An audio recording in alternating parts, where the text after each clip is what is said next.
Snap Judgment Studios. Get a behind-the-scenes look at Comedy Central's The Daily Show on Beyond the Scenes, an original podcast from The Daily Show with Trevor Noah. Every week, host Roy Wood Jr. goes deeper with notable guests and experts from the Emmy Award-winning series, and together they use comedy to tackle current topics, from gentrification to gun laws, and take a closer look at how and why these topics matter.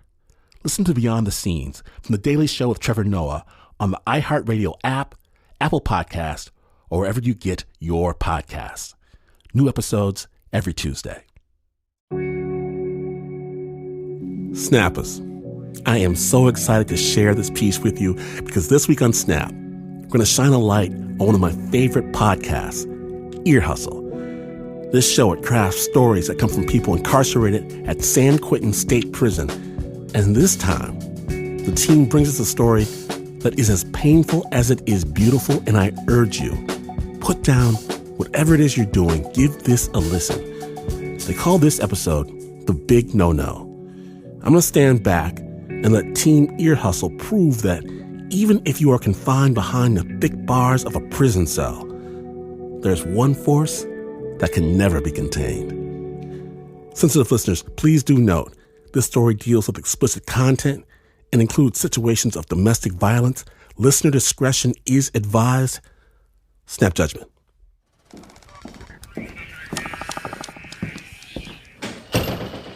If you fall down and get hurt in the prison, it's not going to be good because then the staff has to do what they call a package, which means some paperwork. We'd have to stay late. I might go to the hospital. It's a lot of paperwork. And they don't like doing packages. If you fall down and you die, that's kind of worse because that's a bigger package. But then again, you're not going to be any more trouble to them after that, right? But the worst thing you can possibly do in prison is fall in love with the prisoner. You are now tuned in to San Quentin's Ear Hustle. I'm Earlonne Woods. I've been incarcerated for 21 years, and I'm currently housed here at San Quentin State Prison in California. I'm Nigel Poor, a visual artist, now podcaster. I've been working with the guys here at San Quentin for about 7 years. And together, we're going to take you inside.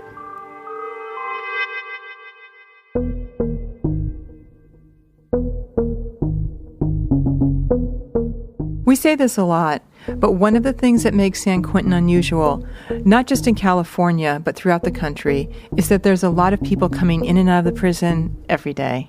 Visitors on tours. Oh, so many tours. We get a lot of them. Oh, my God. We even get sports teams passing through, like the Golden State Warriors. What about those twin tennis players? Yeah, the Something Brothers. The Something Brothers came in, exactly. And there's also the entertainers, Lecrae, J. Cole, Common. Yep. There's also 3,000 volunteers that come inside this prison on a regular basis. It's amazing. I've heard that number many times. And, I've noticed that a vast majority of those volunteers are women. I've noticed that, too. Really? That's why do you suppose that, Naj? Well, I wish I had an answer, and I've thought about it a lot. I think it's partially because women are more sympathetic in general, but really, I don't know. Well, whatever the case, these volunteers are a big part of the life for the men in blue. Mm-hmm. They get great teachers. Oh, yeah, counselors. Mentors. And, just a regular everyday interaction with people from the outside world. In most prisons, you just don't get that. Mm-hmm. And it's got to be an advantage that San Quentin is so close to the Bay Area, right, where really a number of the volunteers come from. But all of those volunteers in here can make prison officials a little bit nervous? Yes, there's this thing called over-familiarity. Wait, that word is so hard to say. Over-familiarity? Yes, pretty much. We'll roll with that. That's a word we hear a lot in San Quentin. Mm-hmm. Volunteers are not supposed to get too close to guys inside. We may be lovable, Nige, but it's absolutely verboten to fall in love with us. And by falling in love, I mean maternal love, sisterly love, romantic love, friendly love, any kind of relationship where you want to start telling that person about your personal life, getting advice, hearing about his personal life. That is when you cross the line into overfamiliarity. Allison West She runs a reentry program here at San Quentin, and one of the things she does as part of that is train and supervise volunteers who help guys get ready for the outside world. Yes, Allison. She's a very important person here, and she has strong feelings about volunteers getting overfamiliar with guys in blue. That is when the institution thinks that you're going to start smuggling in things that you shouldn't be bringing in, such as letters, drugs, pornography, and the list goes on and on. So, overfamiliarity, a big no-no. But it still happens. Yes, it does.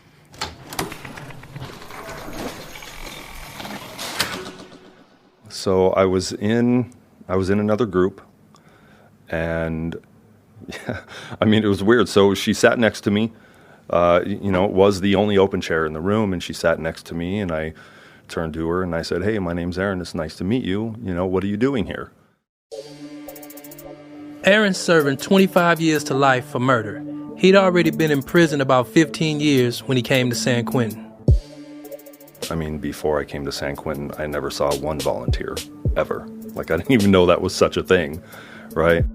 Aaron didn't want to talk about what kind of group he was attending, but he did want to tell us about meeting Lisa. He sure did. She introduced herself, explained why she had started to volunteer here at San Quentin, and Lisa's not her real name. That's how we met. We're calling her that because Aaron wanted to protect her identity. And I went back to the cell that night, and I didn't really think about it. And then I found myself a couple days later thinking, oh, wow, I wonder if she's going to be here next week. So I went next week, and sure enough, there she was. Even though I don't like to generalize about any particular population, I have to generalize that the population in prison is a deprived population. And one of the things that they're deprived of, in a very long list of deprivations, is female company. And so they're vulnerable, and you have to be strong for all of you. And you have to rise above it and hold them and yourself to a very high standard. That's part of my training. It's nice to talk to a woman, period. I mean, it was a regular volunteer situation where she was just doing her thing. Yes, at first. That was a long... Interesting. Yeah. Yes, at first it was. I mean, she's a very attractive woman. One of the problems The first blush of overfamiliarity. When we were talking, I could see it on his face. So this is precisely the situation that prison officials get worried about. People start chatting, they get real comfortable, and all of a sudden certain feelings start to develop, and Aaron knew that could cause trouble. Yeah, I mean, she talked to everybody there, right? And then there came a time where it was more me than it was other people, then it was almost exclusively her and I talking during breaks and after class. And I think that was about the time I thought to myself, what's not to like, right? I'm good looking, I'm smart, right? Like, I'm outgoing, of course, why wouldn't she like me? And I thought, oh shit, like that's my ego taking over. I should, I should like really slow down and be cool.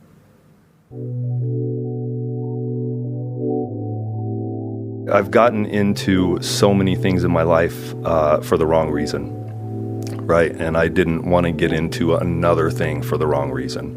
And because I've been doing so much work on myself at that time, I realized, well, maybe I'm not. Maybe I'm not ready, and let's just go ahead and slow down and step back for a minute. And that was the time I decided to leave the group. Lisa noticed. A few weeks later, a guy came over to Aaron and said, "Hey, I have a message for you. Where have you been?" And I was like, okay, thanks for the message. Well, who was the message from? The message was from her.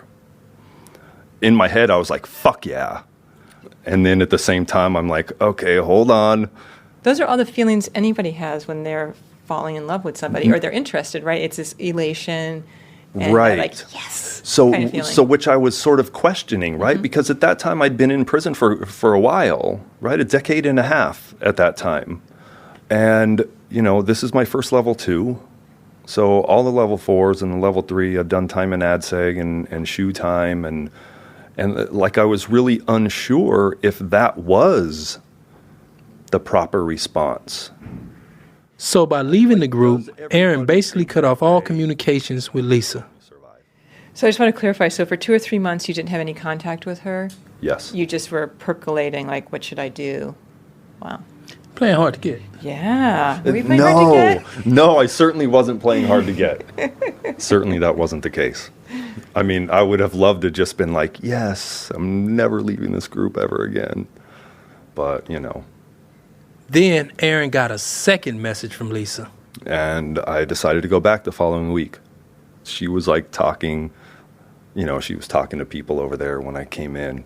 And I remember I was biting like the inside of my lip, not really hard to like bleed, but just biting it enough to keep myself from smiling, right? Because I remember being so happy to see her. Like I was really looking forward to it, right? And I was biting my lip because I didn't want to walk in with this really stupid, shitty smile on my face. So we started talking, and, then the group starts, and then we're talking more on the break, and it just, it's so weird. That was like the first time in my life that I had like just regular, real, like natural conversation with someone. Aaron was back in the group, but his delight at being near Lisa again was mixed. That was the first time in my life term that I thought, fuck, like feeling really shitty about not being able to walk out the gate. Like I never wanted to be out of prison more than I did at that moment.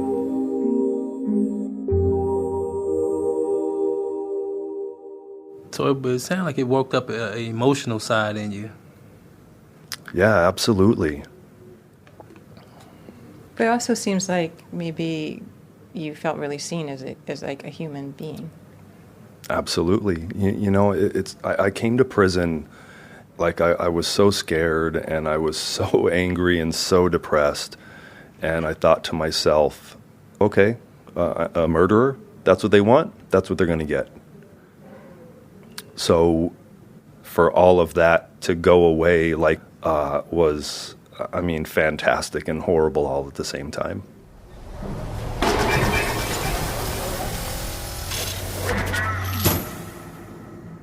The other thing that you have to think about when you're volunteering, and if somebody asks you to break a rule, tell me about your sex life or where you work or whether you're married, etc., is that once you cross that line, if you're caught, the worst thing that could happen to you would be a criminal prosecution, which rarely happens. They'll probably just ban you from the prison for life, and you'll get on with your life. You can go volunteer for the SPCA or for, the regional parks. You can do whatever you want. Your life is not severely affected.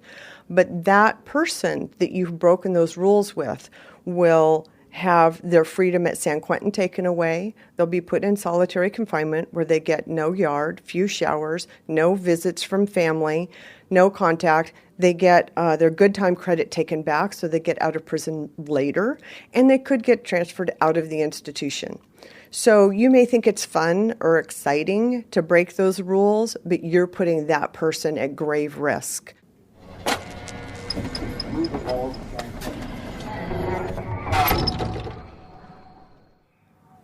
One of us said, I can't wait to see you next week. And that was like the last sort of word before she had to walk out the gate and I had to walk the opposite direction. So I went back next week. But that's a dangerous thing to say to somebody in prison. Yeah. What? I can't wait to see you next week. Yeah, because, if someone hears it and they take it the wrong way, it's all bad. Right, but I think for her and I, it meant more. I know it did for me. And we were still going to the same group every week and talking more and talking more and talking more. You couldn't keep going on like that. No, definitely not. And I told her, I said, look, I'm going to stop coming to this class. And she did not like that at all. And I explained, I said, look, other people are noticing that you and I are spending much more time together. I don't know if outside volunteers are noticing, but everybody that's wearing blue is seeing what's happening. And she's like, yeah, I've noticed it too, but so what? And I explained to her, I said, so what is I get in trouble and you don't ever come back in, and that's not bad for you, but it's really, really bad for me. So she wasn't happy about it. I wasn't happy about it. And she said, well, what else can we do?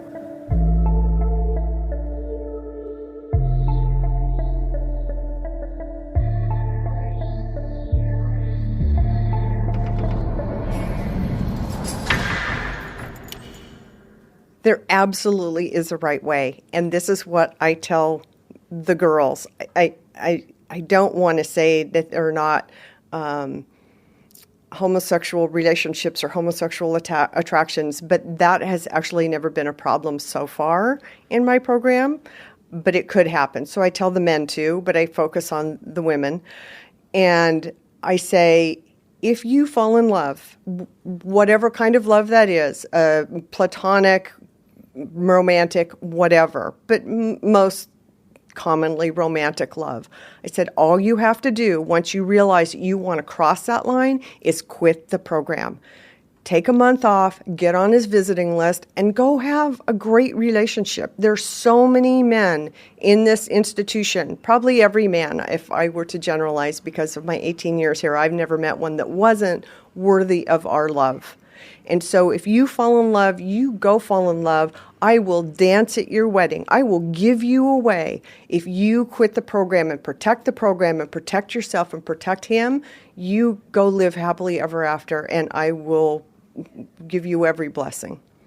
So that's the right way. Because people are people, and you put people together, there are going to be some attractions that happen sometimes. And if you want to act on it, then you just have to do it appropriately. Aaron and Lisa decided to do it appropriately. They said their goodbyes without knowing when or how they would see each other again. I didn't sleep that entire night. And I didn't even know her last name. She knew my last name.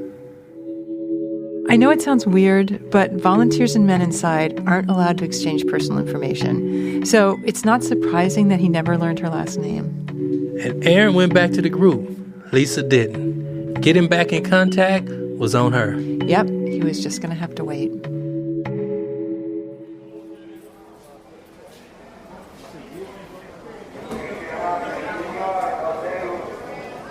I was sitting in the cell, and the guard comes by with some mail, and I don't know if I was expecting mail from anybody at that point. I grabbed it not thinking anything. And I looked at the name and I was like, who the fuck is this? Right? And I don't recognize even the first name. So I open it up, right? And there's this really nice handwriting and immediately I knew that it was a woman's writing. The letter was from Lisa, but for some reason she didn't use her real name. she put a little heart over the I in her name, right? Which is super junior high, high school stuff that girls do, But, I felt fantastic. Aaron wrote her right back, and they started exchanging letters. And then he asked her, hey, is it possible for me to call you? He got a letter back with Lisa's number, but it's not just as easy as picking up a phone and calling. No, so of course not. You have to sign up for a phone slot, and the phone slots are only 15 minutes long, and you got to figure out what time of day you're going to call. Right. So those are the pay phones that you see in those are the pay phones, and they have a certain service you got to call, and you call collect, and the people got to accept it. Right, and I thought the person on the other side has to sign up for some kind of They have to set up for this GTL membership. So it's a trip. It's a lot. It's definitely complicated, but they made it work. With the exception of having to hang up every 15 minutes and call back, I mean, they were phenomenal. I mean, it was really natural, just like before, like talking face to face, right? So then after a few months, I said, hey, what do you think about coming to visit me? Because fuck this, right? Like, no, I am not satisfied with this. I need more, I want more.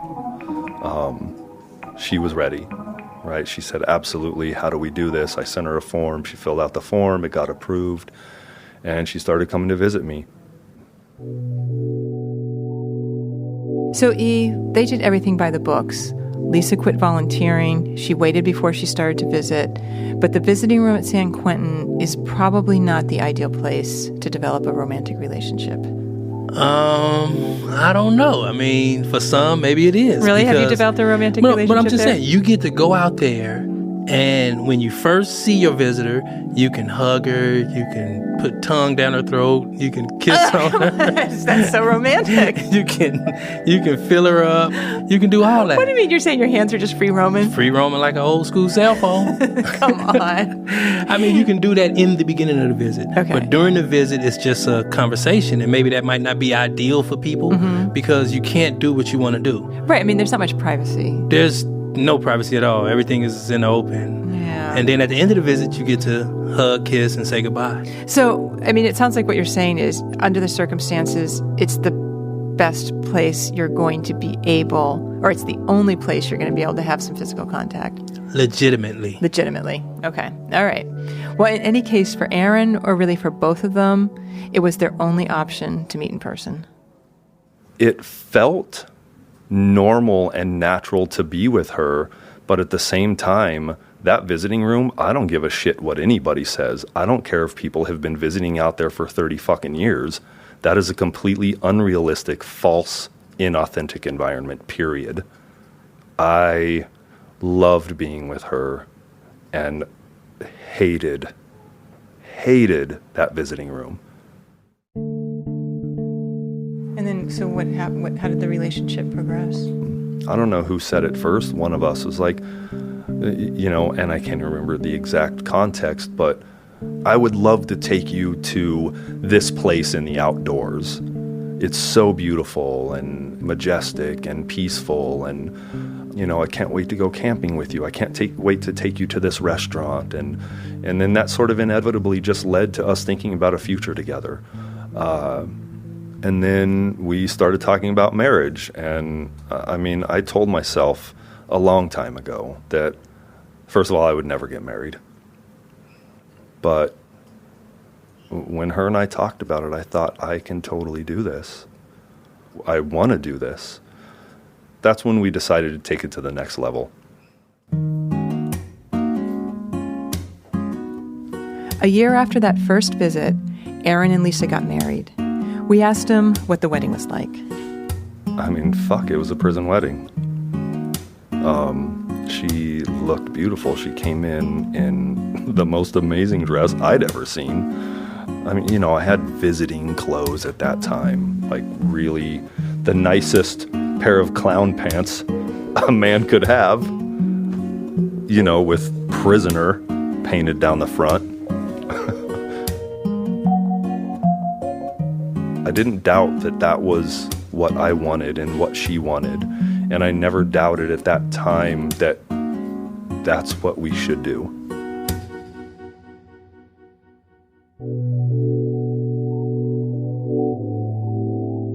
We've talked about this before on Ear Hustle. Some guys, if they're married and they stay disciplinary free, they get to have family visits. And there's a cottage on site where they can be alone with their family for 48 hours. But guys like Aaron with life sentences at that time weren't allowed family visits. So basically, letters, phone calls, and the visiting room was all they had.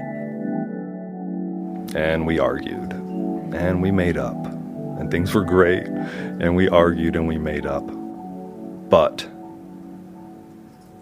there was still some part of me, while still loving her more than anything, that was holding back.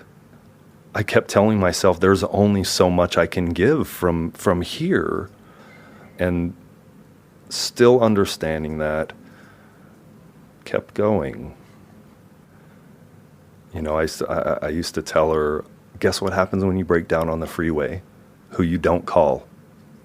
Me. Right? You hear a weird creaking noise downstairs in the middle of the night. Guess who doesn't get the bat to go downstairs to confront the stranger? Me. Right? Like, I can't be there for you. If she's feeling vulnerable emotionally, I think as human beings, it's a natural tendency to like pull somebody into your arms, right? And embrace them.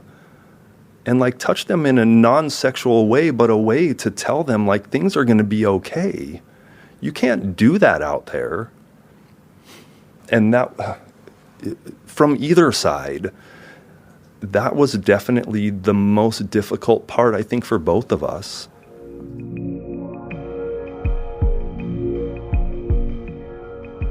It ended slowly. I mean, on some level, I saw it coming. Even when she didn't. I tried to stop it because I really didn't want it to end. This is a shitty life for anybody. And this relationship has been like amazing and magical and loving and compassionate and tragic and sad and disappointing and hurtful and everything else.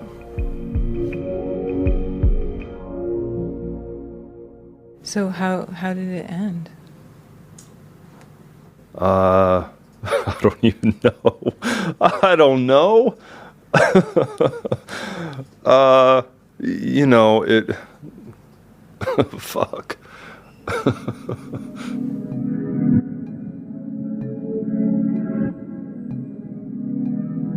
I mean, I'm no longer wearing a ring. Our divorce has been final for almost 2 years.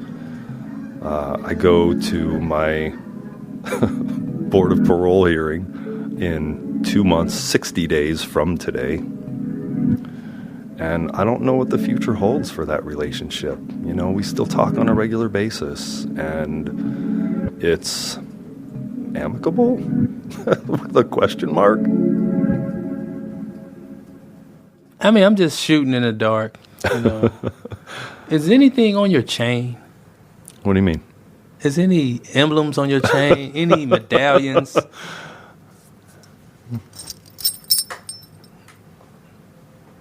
How did you know? I'm just shooting in the dark because he just hit his chest and I heard something. Shit.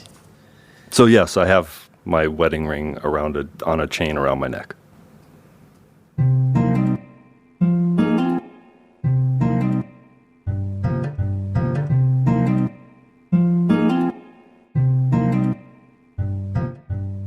Earlonne, it takes us a while to put a story together for the podcast. Right. Sometimes a couple months. And we recorded Aaron about 2 months ago. So yeah, things have changed.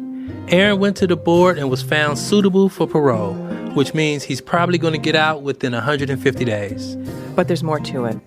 Just as we were finishing this story, we learned something about Aaron. And we decided we couldn't run this story unless we talked to him again. We'll be back with that conversation after the break.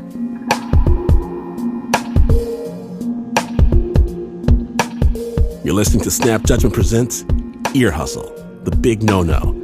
Our program continues in just a moment. Stay tuned.